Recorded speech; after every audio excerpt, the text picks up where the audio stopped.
Laboratory abnormalities in diabetic ketoacidosis. So, timely diagnosis of diabetic ketoacidosis is crucial.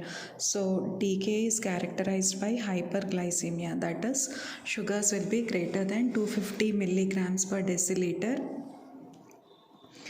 Uh, Ketosis will be there, and metabolic acidosis, serum bicarbonate less than 15 millimole per liter with increased anion gap. Along with that, there will be a number of secondary metabolic derangements. So what happens in diabetic ketoacidosis is there will be hyperglycemia. So sugars will be greater than 250. There will be ketosis, and even metabolic acidosis will be there. Bicarbonate will be less, and the anion gap will be increased. And there also will be other secondary metabolic derangements. But occasionally what will happen is the glucose will only be minimally elevated, and sometimes it could be normal. So this is called as euglycemic diabetic ketoacidosis. So this euglycemic diabetic ketoacidosis, this has been noted in individuals treated with SGLT2 inhibitors.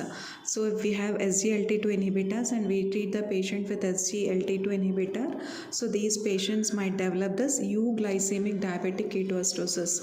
And the arterial pH, it will be around 6.8 to 7.3 depending upon the severity of the acidosis. So arterial pH, how much it will be? It will be 6.8 to 7.3. So despite a total body potassium deficit, the serum potassium at presentation may be mildly elevated secondary to acidosis and volume depletion. So totally there will be a total body potassium deficit, but at presentation it could be mildly elevated. Why this is mildly elevated? Because of secondary to acidosis and because of the volume depletion. And total body stores of other electrolytes like sodium, chloride, phosphorus and magnesium, so they are also reduced, but are not accurately reflected by their levels because of the hypovolemia and hyperglycemia. So even the other electrolytes like sodium, chloride, phosphorus and magnesium are also reduced in diabetic ketoacidosis. And there will be increased serum creatinine levels, as well as there will be increased blood urea nitrogen. So this reflects volume depletion which is occurring because of hyperglycemia. So there is a intravascular volume depletion. And apart from this, we can also see this leukocytosis and hypertriglyceridemia and hyperlipoproteinemia are also commonly found. So in this diabetic ketoacidosis, we can also see this leukocytosis, hypertriglyceridemia and hyperlipoproteinemia. Hyperamylasemia, it also suggests a diagnosis of pancreatitis when accompanied by abdominal pain. But in diabetic ketoacidosis, the amylase in diabetic ketoacidosis is usually of salivary origin, and thus it is not diagnostic of pancreatitis. In diabetic ketoacidosis, the amylase which is produced, it is usually of salivary origin, and serum lipase should be obtained if pancreatitis is suspected. So if pancreatitis is suspected, we have to get a serum lipase. So the measured serum sodium is reduced as a consequence of hyperglycemia. So in diabetic ketoacidosis, hyperglycemia will be there, and if we measure the serum sodium, it is reduced. So how much is it is reduced? 1.6 milliequivalents reduction in serum sodium for 100 milligram rise in the serum glucose. So if serum glucose rises by 100 milligrams, serum sodium will reduce by 1.6 milliequivalents. And a normal serum sodium in the setting of DKA indicates a more profound water deficit.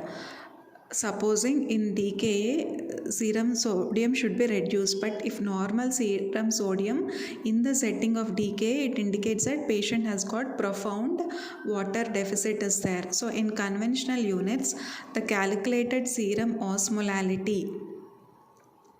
So what is the serum osmolality? 2 into serum sodium plus serum potassium.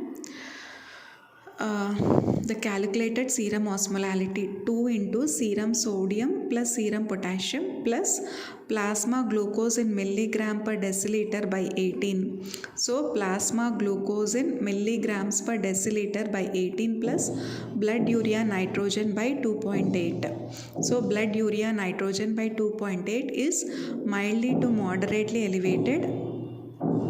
So the serum osmolality is mildly to moderately elevated and a lesser degree elevation compared to that of HHS. So compared to that of HHS, so this is the lesser degree elevation. And in diabetic ketoacidosis, the ketone body beta hydroxybutyrate is synthesized at a 3-fold greater rate than acetoacetate.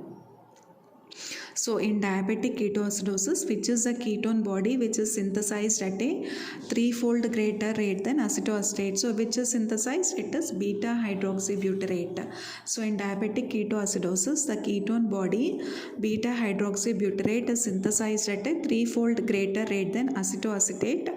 However, acetoacetate is preferentially detected by commonly used ketosis detection reagent, that is nitroprusside. But acetoacetate is preferentially detected by a commonly used ketosis detection reagent, nitroprusside.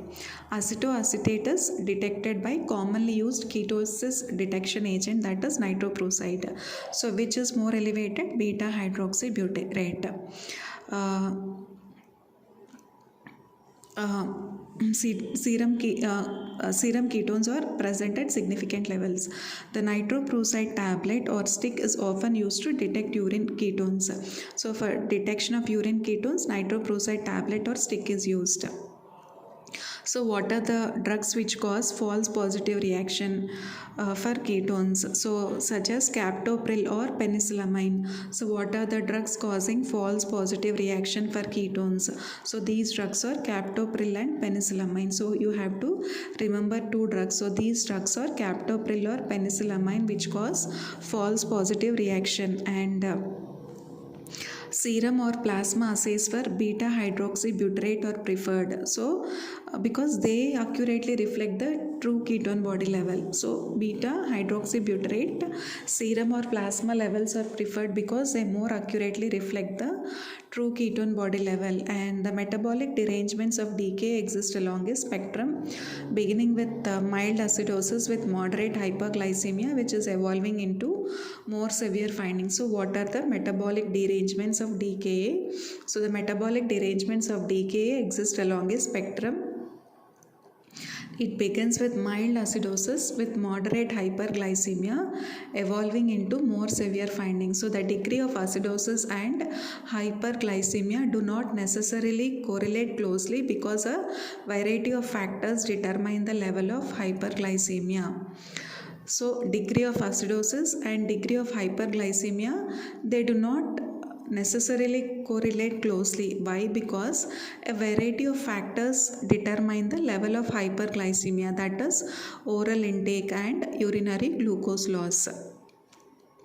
Ketonemia is a consistent finding, and it distinguishes it from simple hyperglycemia. And the differential diagnosis of diabetic ketoacidosis include starvation ketosis.